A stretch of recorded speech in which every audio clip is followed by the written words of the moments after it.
Dr. Alan Frey, a biophysicist at GE's Advanced Electronics Center, Cornell University, and a contractor for the Office of Naval Research, discovered in 1958 that the auditory system responds to electromagnetic energy in a portion of the radio frequency spectrum at low power densities, well below that necessary for biological damage. The human auditory system and a table radio, he said, may be one order of magnitude apart in sensitivity in a portion of the radio frequency spectrum. Frey proposed stimulating the nervous system without the damage caused by electrodes. He wrote 2 papers, Microwave Auditory Effect and the Applications, and Human Auditory Response to Modulated Electromagnetic Energy. Dr. Frey's work had obvious implications for covert operations.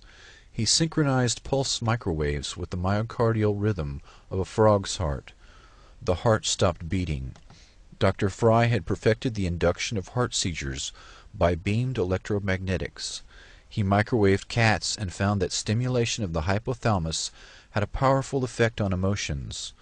Frey found that human subjects exposed to 1310 MHz to 2982 MHz microwaves at average power densities of 0.4 to 2 milliwatts per cubic centimeter perceived auditory sounds. The peak power densities were on the order of 200 to 300 milliwatts per cubic centimeter, and the pulse repetition frequencies varied from 200 to 400 Hz. Dr. Frey referred to this auditory phenomenon as RF, or radio frequency sound. The sensation occurred instantaneously at average incident power densities well below that necessary for known biological damage, and appeared to originate from within or near the back of the head. Frey was reluctant to experiment on humans, but others, particularly paperclip scientists, were not. Dr. Ross Addy worked at UCLA and rigged the brains of lab animals to transmit to a radio receiver which shot back signals to a device that sparked any behavior desired by the researcher.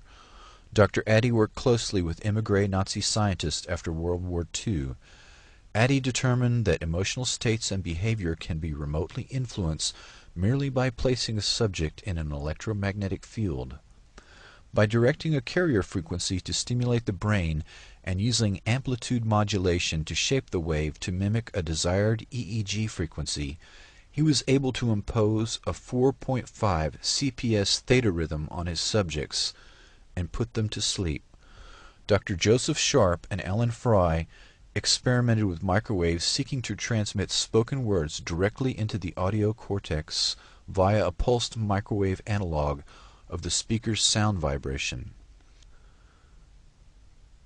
Indeed, Frey's work in this field, dating back to 1960, gave rise to the so-called Frey effect, which is now more commonly referred to as microwave hearing. Within the Pentagon, this ability is known as artificial telepathy. Addy and others have compiled an entire library of frequencies and pulsation rates which can affect the mind and nervous system.